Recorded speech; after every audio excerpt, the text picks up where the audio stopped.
Hello, and welcome to Melbourne High School's presentation of the history of Halloween. Today we're going to talk about some of the myths and facts behind the modern day practice of Halloween. Halloween as we know it today goes all the way back to the early 300 to 400s BCE, back to the English Isles. Now, we have to understand that most civilizations have some kind of ceremony for the dead. Well before recorded human history, we have graves from the Neanderthals and all kinds of other groups that have had experience with burying their dead. Halloween is one of those type experiences. It is a ceremony where the dead and the alive get to interact for one more night. Our current practice of Halloween started way back with the Celtic and Irish people located on the British Isles, as you see on the map. And it starts with the Celtic New Year, which is, on our calendar, November 1st. So this is called Samhain, the Celtic New Year. But the night before, what we would call New Year's Eve, is a very special night to the Celtic people. They believe that on this one night, from sunset on October 31st to sunrise on November 1st, that all the spirits who died the year before get one night to come back before they move on to the afterlife, which in the Celtic religion, the afterlife is an island off in the Atlantic that can't easily be found, and it's a better life than what you have now. It's a lot of food and warm fires and, a nice afterlife. So if you have earned that through good deeds, because the Celtics did believe that you have to live a good life to get that reward in your afterlife, then you get to move on. So New Year's Eve is the kind of last chance you have to live as a mortal, to live in the normal world before you move on. Or if you didn't live a very nice life, you don't get to move on, and there's actually not very much of an afterlife for you at all. So on this night, the spirits can return. Now this creates an interesting opportunity. If you are a spirit who does not think you will move on, you can perhaps steal a body on this night. When the sun comes up on November 1st, if you can find a way to get your soul into somebody else's body and get their soul out, then you get to stay. So this creates a very nervous, very scary type situation for people who are not dead, that they could have their soul taken. Because on this one night, all the laws of time and space are frozen. Everything that you know to be true may not be true on this one night. And if you did something to somebody and they died, this may be their last chance for revenge. There are opportunities, though, for you to be okay. The Druids, which are the priests in the Celtic religion, they have a solution for this. They will go to the village and they will light a fire. Now, since priests light the fire, it's kind of like a holy fire. And as everybody knows, dead spirits don't like bright, warm things. So most spirits will avoid this fire. So on this night, the Druids will start a large bonfire, and everybody from the village and the surrounding area will come to this bonfire for the warmth and its protection from the spirits that may be out there trying to steal a body. Now, this fire is more than just protection. This fire is also a gateway to the other world. So if you have deceased relatives who moved on a few years ago, you can put things into the fire and it will take your gifts, your sacrifices, to your deceased relatives. You can also do this for the gods. If you want to make the gods happy, or you feel the gods have given you a good year, you can send them a gift or a sacrifice to thank them or to bribe them so you can have an even better year next year. So this is what the Celtic people did on October 31st. It wasn't an evil ceremony. It wasn't a celebration of any kind of dubious ceremonies. It was just their New Year's Eve. In fact, it was kind of the last celebration before things get serious, because this is the end of the summer. We call it fall, but they didn't necessarily have a season that they called fall. They had summer and winter, and that was pretty much it. And this is the end of summer. The harvest is pretty much in, and you are about to hunker down and survive. And I use that word purposely. Survive the winter. You have to, survive what's going to be a wet, dark, cold winter. So this is it. This is your last chance to go out and be with your friends and have a community gathering, because after this, it's going to start turning real cold. It's going to start getting dark because the days get shorter during the winter. And this particular area of the world tends to see a lot of rain. So it's going to be a cold, dark, wet winter, and people are just going to try to survive it. And this is the last chance to kind of have that party. So is this a dangerous night? Well, if you're not near the bonfire, then yes, it is absolutely a kind of scary concept. This is also the night spirits will come out, and some of them can be dangerous. They believed, as part of their religion, that this night the spirits could walk the earth, and they may be up to no good. Not all of them. Some of them are going to enjoy, one last time before they go on to the afterlife, but some of them may be up to no good, and you have to be careful. Also, the Irish people have a very rich mythology on fairies. They believe that fairies do a lot of things in the day-to-day world around them, and typically fairies try to avoid being seen.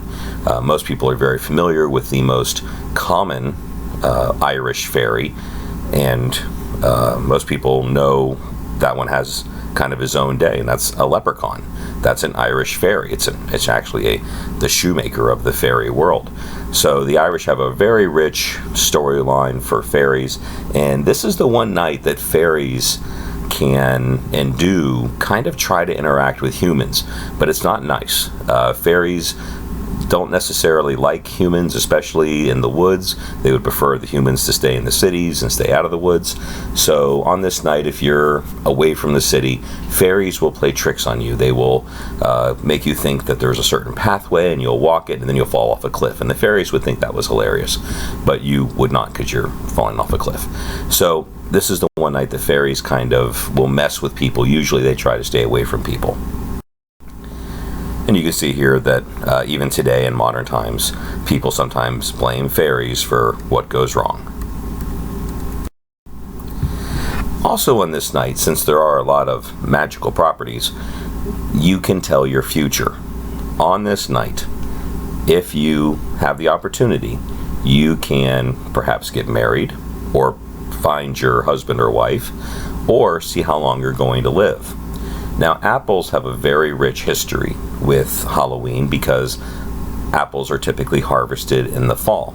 So on your celebration, and usually at this New Year's Eve party, there would be apples. And they would be organized by the druids, the priests, to go bobbing for apples. And it is said that the first boy who gets an apple and the first girl who gets an apple, if they have not already been assigned to be married, or their family has not already made arrangements for them to get married to somebody, then they will be put together at this party and the celebration. And a lot of times this actually led to marriage, because it was foretold by the heavens. So bobbing for apple can lead you to getting married. Also on this night, you had the opportunity to peel an apple. And if you could peel it and keep it in one piece as you were peeling it, that was your lifeline, or your lifespan. The longer your peel, the more years you were going to live. So if you kind of slip, you may not be here next year if you have a small little apple peel. Again, that only really works on this night. Also, people would go to the rivers, and they would take rocks out of the river. Now, river rocks have water in them. So what the people would do is they would give them to the druids, and the druid would place the river rock near the fire. And the heat from the fire would eventually heat up the water, and from pressure, it would crack the rock. And the Druids felt that they could interpret how the rock cracked, when the rock cracked, how many pieces the rock cracked into, and they could tell your future based on the cracking of the rocks. And that may sound silly to some people, but there are those who believe they can tell the future and the stars. So this really isn't that much of a leap. Also, they could do the same thing with certain types of nuts. When nuts are in the shell, they would put it near the fire, and the expansion from the heat would crack the shell, and the Druid could look at it and tell you the future based on whether how the rock cracked or how the nut cracked in its various pieces. Now, since the spirits are roaming the countryside and they don't want to be near the bonfire, they're going to be probably near your houses. And the last thing you want is for a spirit who does not want to go to the next world, or can't, if that's their reality. They may find a way to stay in this world until New Year's Eve next year. Now, one of the things they can do is haunt your house. And the Celtic people truly believed that a spirit who didn't want to go on to the next world could and would haunt your house until next New Year's Eve, when they would become whole again and try to find another body. And if they couldn't, they may haunt another house or your house again. So what a lot of people would do is they would make their house very dark. They would make it almost appear like nobody lived there. And the Celtic people believed that these spirits weren't very smart, that they weren't fully aware of everything that's going on. So they may know somebody lives in that house, but because there's no fire lit, they may think that it's an abandoned house, when if they were still alive, they would absolutely know somebody lived there. So these spirits aren't exactly the smartest things walking around the countryside. So when you left your house to go to the community bonfire, you would put out your house fire. Now, people don't usually put out their house fire. You're about to go into a cold, dark, wet winter. That fire may be the only thing that keeps you alive. So putting out your house fire was a pretty big thing to do. And spirits, when they were walking around, would see a dark house, no fire, so nobody lives there, and they wouldn't haunt it. That was the belief. So when you came back from the community bonfire, what was a fairly common practice is you would bring a piece of the community bonfire with you and put it in your home fire. And now remember, this fire was made by the priests, so it's got religious properties, and it would bring you luck for the whole year if you relit your house fire from the community bonfire lit by the Druids. Now, to get your embers or your piece of the fire back home, it was really common for the Celtic people to take a turnip, which is about the size of a grapefruit, and open up a little piece of it and put the community fire in it, and then cut a hole in the turnip so the embers and the pieces of the community fire could kind of light your way. And if a spirit happens to come across your path as you're on your way home, you could shine the light from the Celtic fire, the Druid bonfire, from the turnip onto the spirit, and the spirit would run away because they don't like warmth and they don't like light. So it could help you get safely home. So they would cut faces or holes in the turnips, and that would scare the spirits away as you were on your way home from the community bonfire. So if a spirit sees a house, they didn't necessarily want to haunt an empty house, because then you're in the house all year, there's no one there, it's kind of boring. So the spirits wanted to haunt a house that had people in it, but you don't want your house haunted. So one of the things you could do is you could leave food out in front of your house, and this was a bribe. The spirits probably hadn't eaten for a while. I mean, they've been dead, and this may be their last meal in this world. So you could, if you wanted to, leave a bribe outside your door. It kind of sounds like something we have today, give people some kind of food and they leave you alone. I wonder if we'll hear about that again. Anyways, so you could put the food outside your door, and the unwritten rule was if a spirit ate your food, then the spirit wouldn't haunt your house. Now, we know that, is your food going to be messed with? absolutely, there's probably going to be an animal that comes up and eats that food, or at least makes the plate move around. So when you come home, you get all excited because you think a spirit's eating the food and your house isn't haunted, when in reality it was some creature from the woods that ate the food, and it totally could be a spirit haunting your house, but that's okay. So leaving food outside your house to bribe the spirits from haunting your house was a very common practice. Some people didn't do it as a bribe. Some people did it for their family members. They wanted their family members to have a good meal before they went to the next, afterworld, and they would leave food out for their family members, especially if you lost one in the last year, and you would hope that your family member would come and see the food, eat the food, and then go on to the next life.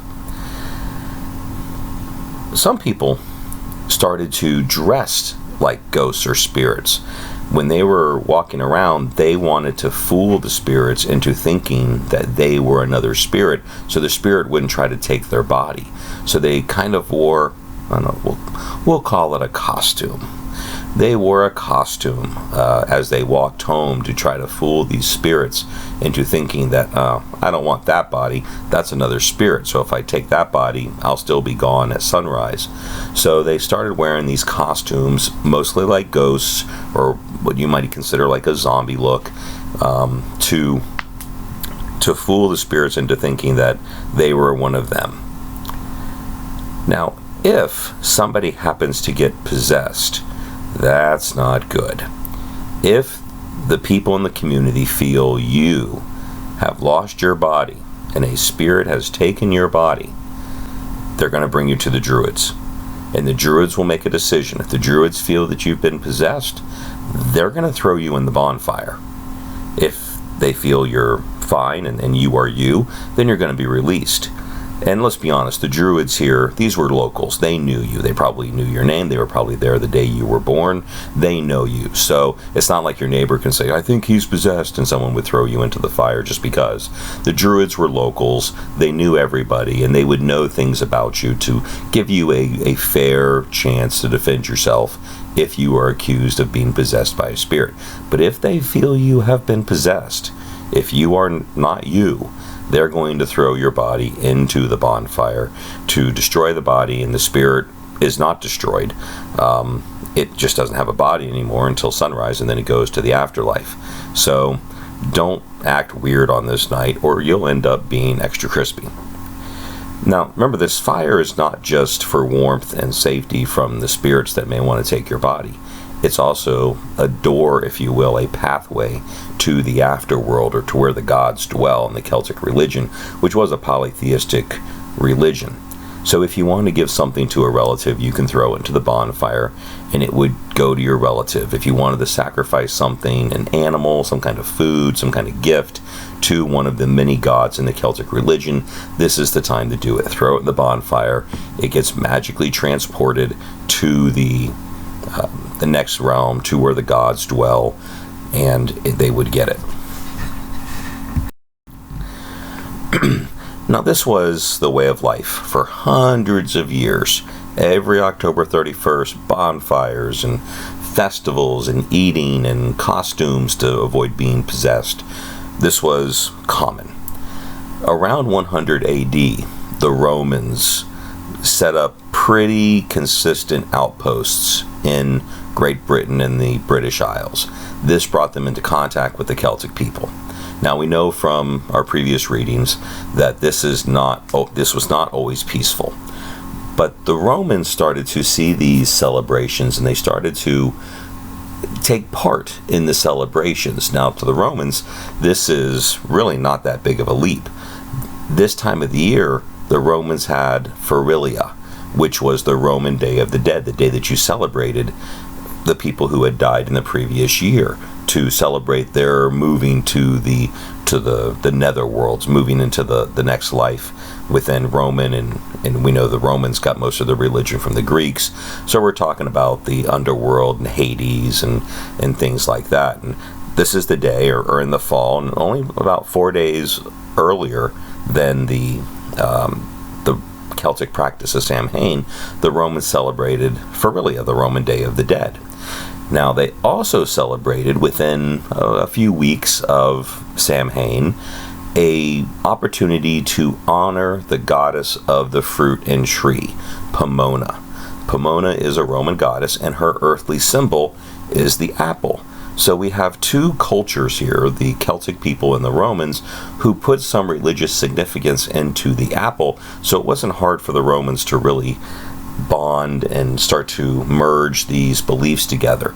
Now, did they believe in Samhain? Did they believe in the spirits coming back? Absolutely not. The Romans had their own religious beliefs. But the Romans never turned down an opportunity to party. Never did they ever say, oh, we don't want to have a party. We have hundreds of years of Romans finding reasons to have parties, usually religious in context, and this to them was just another opportunity to have a party. And this party has costumes and bonfires and apples. So the Romans really started to embrace the parties and the shows and the act of Samhain without adopting any of their religious beliefs, because the Romans had their own religious beliefs about these things. So it became more about the party and the show and a lot less about the spirits and religion and the afterworld. Now let's fast forward a little bit, and you can see here on our map the extent of the Roman Empire in 100 CE, and that's about the time that the Romans were in the British Isles. So these festivals, these parties, these costume parties would kind of migrate through the trade routes through the whole Roman Empire, and the Romans wholeheartedly embraced this idea. So for hundreds of years, the Romans had a huge dress-up costume party where, there's kind of no rules, because remember, the Celtic people said this was a night where none of the normal rules apply and the rules of heaven and space are suspended. Well, the Romans looked at this and said, okay, wait a minute. We can have a costume party with no rules. Let's do this thing. So every year they had a costume party with no rules. And for hundreds of years, this became the practice on October 31st. None of the religious components of the Celtic people, all the party, all the fun. Now let's fast forward a couple hundred years, and we know from our previous chapters that during the Roman Empire, Christianity started to become a growing religion. It was during the 4th century that it became a legal religion in Rome, and near the end of the 4th century, it became the official religion of Rome. So it was one of those religions, like many religions in history, that slowly started to gain momentum. But once we start getting to the Dark Ages, which happened after the fall of Rome in 476, we start to see the church becoming more powerful. And by the time we get to the 7th century, 600s time period, the Christian church is growing. We're talking about the Dark Ages, and many of you have already covered that in your classes. So, the church is the only thing that is holding Europe together. We have not seen the formation of countries yet. And the church isn't happy about this no rules costume party that happens every year on October 31st. And they would love to get rid of it, because to them this is a pagan party. And pagan is anything that is not Christian, religious but not Christian. The Christians consider it kind of a pagan idea. So the church doesn't like this pagan party. So in the 7th century, Pope Boniface IV, he had introduced a new day, All Hallows Day, honoring all the saints that have come through the Christian church. Well, Pope Gregory IV, who came a little bit later, and we're not sure if it was Gregory IV or Gregory III, even the church doesn't know which one exactly did this, decided the best thing to do is just move this particular religion, All Saints Day, put it right smack on top of this pagan party. Put it right down on November 1st. Now, in this time period, the church believes that the celebration on November 1st doesn't start at sunrise on November 1st. It starts at sunset on the previous day. So at sunset on October 31st, you're not going to a pagan party with no rules and costumes. You are expected to go to church. You should be in church. That's where you're going to be. You're not going to a pagan party. This is a very common church practice. They've done this for lots of different religions, religious ideas covering different pagan parties. Halloween is not the first. It won't be the last that the church does this. We saw this for Valentine's Day. We saw this for St. Patrick's Day. And there's some other festivals and things that the church will do this. They will take a religious holiday and put it on top of the pagan party. So you are obligated, and as part of a church member, you're expected to follow the church practices and not these other ideas. So this is what happened with the church and All Hallows Eve. You're supposed to stop dressing up, don't go to a party. You're supposed to spend the evening in church. And the church wants to keep you there for most of the evening. So by the time you're released by the church and you've done your 3 to 4 hours of church ceremonies, then you can go home, but you're too tired to do anything else. And it's late at night, and they still kind of believe, even though they're very Christian at this time period, they still believe bad things happen at night. So you go home quickly, and get ready for the next day, and the next day is All Saints Day. So this is what the church did. It was kind of the candy companies that got this thing going. Today, almost $6 billion a year is spent on Halloween candy. It's number 2 in candy. Only Christmas sees more candy sales, and that Christmas candy does have another week than Halloween candy sales, so it has more time, but it's still the leader of candy sales. And in 2012, there were over $4 billion spent on Halloween costumes for children and adults. And many of you have probably noticed, if you are driving around your neighborhoods, there's more of a push for Halloween decorations in yards than there used to be. It used to be you only put lights on your house and inflatables for Christmas. Now we're seeing Halloween start to do that, so that's another money maker for this particular holiday. We're also seeing more of this trick-or-treating idea spreading where Christianity can be found, and some American culture is found. We see this in Europe, but mostly in Western Europe. Eastern Europe isn't much into it. Japan has a little bit of it going on, but it has a little bit of a different cultural idea. So this is something that is a little global, but is growing. It is becoming a little more popular. Spiders today are a very common symbol of evil, but back then spiders were nothing. They were just one of many insects that you found every day in your day-to-day life. But as most people can attest, we don't like spiders. Most people have a little bit of arachnophobia. They don't like spiders. They don't want to go near spiders. So it was an easy combination to put spiders with fear. And today, spiders are a symbol of Halloween because they're scary. One of the stories that came out about spiders during the Middle Ages, which never really caught on, but it is still a story people tell, is that most bugs have 6 legs, but spiders don't. Spiders have 8. And it was believed by some that spiders had these 2 extra hands, not to walk, but to carry evil. So if you see a spider, you should kill it because it's carrying evil with its other 2 legs. That's why it has 8 legs and not 6. So it was not thought of as an evil symbol. It was not working for witches. It's more of a today thing. It's more of a popular symbol now. Not much of anything then. Another common Halloween idea is the zombie. Now zombies are way older than anything that is else associated with Halloween. Zombies go all the way back to the first civilization, Mesopotamia, and one of those river civilizations, 3500 BC. And one of the oldest writings, one of the first stories in recorded history when humans first learned how to write, is the Epic of Gilgamesh.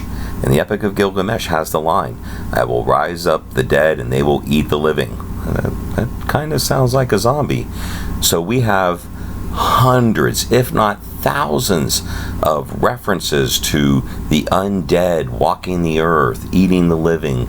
It's a very common image, well before anything that the Celtic people were doing with Samhain and the undead walking the earth on this one night, zombies go way, way further back than any of that. And we have to assume that even before people were writing the stories, people were telling the stories.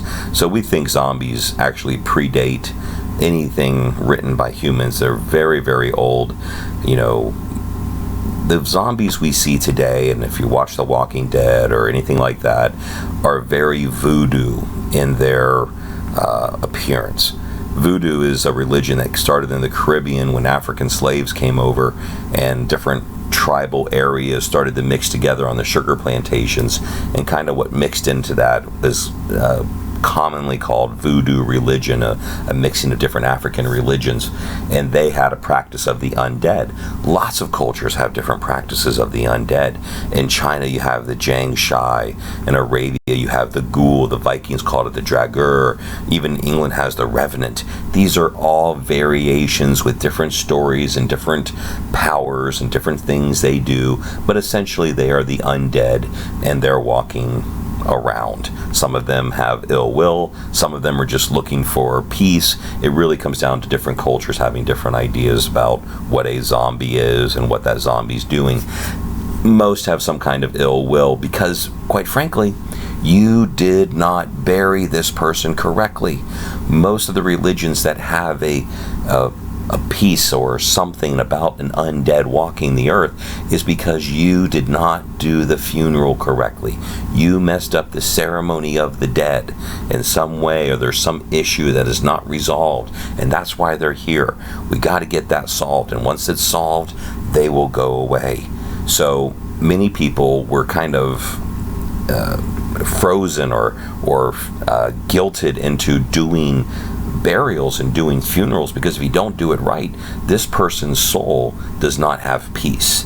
So whether we're talking about Christian religions or polytheistic Vikings, you know, the ceremony of the dead has to be done right, or this person's not going to see peace. We saw that back in the Greeks. Even the Greek religion, polytheistic religion, had certain ceremonies you were supposed to do for the dead, and you were going to put the 2 coins on their eyes and bury the body or burn the body, and then the coins were to pay the boatman to take you across the river of the dead, the river Styx. You know, so these are all things that are very, very common in society. So zombies are not new. Some other common ideas about Halloween. We'll start with vampires. And just like zombies, the idea of a creature that sucks your blood, nobody wants that. Nobody wants a creature that's going to suck your blood. But we have lots of religious references to creatures who suck your blood. In fact, some of the historical references are the zombies. The zombies were the one sucking the blood. They were the ones who would come after you and take your life's blood if you didn't bury them correctly. So for hundreds of years, the line between a zombie and a vampire was very, very blurry. The bloodsucker was more zombie-like than vampire-like. We have references to ancient India, the Vitalas, even ancient Babylon, the later Mesopotamia. They had the Latu. These were demons. These were creatures that sucked blood, and a lot of the zombie-like creatures had similar properties. So the idea of a bloodsucker is scary. Nobody wants to have their blood sucked. So having a creature that did this was a demon, was evil, and there's lots of historical references to these creatures. But the idea of a vampire today, to Count Dracula and things like that, none of that really existed until 1897, when Bram Stoker wrote the novel Dracula. Till then, we had none of this. They only come out at night, they burn in the sun, a stake through the heart, they turn into a bat, there's mind control. We don't have anything in literature that talks about all the different powers that Dracula and vampires had, and they don't like garlic and things like that. None of that existed until Bram Stoker wrote the 1897 novel Dracula, and that's when a definitive line came down between this is a zombie, this is a vampire. So the idea of vampires is really not that old. The idea of Count Dracula wanting to suck your blood is just not that common. It's relatively new in history. It's only, it's not even 200 years old, whereas the idea of zombies go back thousands of years, and Sam Hain and the trick-or-treating goes back for hundreds of years. So, vampires as we understand them today, completely made up. Fictional in every way, shape, or form. I mean, even today, if you watch movies with vampires, they glisten in the sun and they have superpowers. So these rules of vampires are very, very fluid, and they're changing. Every new book that comes out adds a new power, or takes away a power from vampires. Now, werewolves or animal man mixtures are very, very common, and they have been mixed with vampires and zombies and these other, creatures that roam the night. So werewolves or man-animal combinations, very, very, very common in history. The human-dog mix, the werewolf, is a very, very common image, and even the idea, which is relatively new, that werewolves guard the vampire's body, again, completely fictional, made up within books and movies. But, we have lots of references in historical writings of people that turn into animals, whether they're being punished by the gods or they have some kind of, supernatural ability. We saw that in the story of how Rome was founded, where Romulus and Remus drank from the milk of a wolf, which gave them wolf-like cunning, wolf-like endurance, wolf-like intelligence. So the idea of, consuming an animal or drinking the milk of an animal gave you that animal's power. These are all very common ideas. But again, the werewolf, as we know it today, killed by the silver bullet and, only come out of the full moon. These are Hollywood creations that are not, old. These are relatively new. And in terms of movies, Dracula is the most common movie character of all time. He has been in more movies, ranging from Scooby-Doo to 10 different, if you look, 10 different movies about Dracula. So he is the most common movie character of all time. Which brings me to my final story, the jack-o'-lantern. Now, the jack-o'-lantern, as we know today, is where we carve a pumpkin. And that wasn't always the case. It is a relatively new idea. The story of the jack-o'-lantern goes back to Ireland. Now, you remember the Celtic people, the Irish people, used to carve holes or faces or some kind of opening into a turnip when they were bringing home the embers from the Druid-created bonfire. And this was a common practice for hundreds of years. Well, our story starts with Stingy Jack. And Stingy Jack is not a very nice person. He is an Irish trickster. He doesn't work, he steals, he lies, he cons people into getting what he wants, which is usually money to go buy beer and drink every night. That's what he does. He avoids work and tries to con people. He's known for it. So he's not a very nice person, which means when this story comes out, he is not going to heaven. He is not going to be going to heaven by any stretch of the imagination. So he's not going to heaven, he's going to the other place. So according to the story, Stingy Jack is sitting at the bar, because that's where Stingy Jack is every night anyways. And Stingy Jack is sitting at the bar, and the devil sits down next to him. And the devil says, Stingy Jack, I'm here for your soul. I'm the devil, and your time is up, you're coming with me. And Stingy Jack says, Psh, man, you are not the devil. I'm not going anywhere with you. And the devil says to him, no, Stingy Jack, it's me, I'm the devil, and you need to come with me.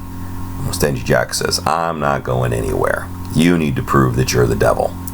And the devil says, well, okay, how do I do that? Well, Stingy Jack says, if you're the devil, I bet you can turn yourself into a coin. Because if you can't turn yourself into a coin, I'm not going with you. Well, the devil doesn't want to do it, but he realizes Stingy Jack is not going to drop this, so the devil turns into a coin.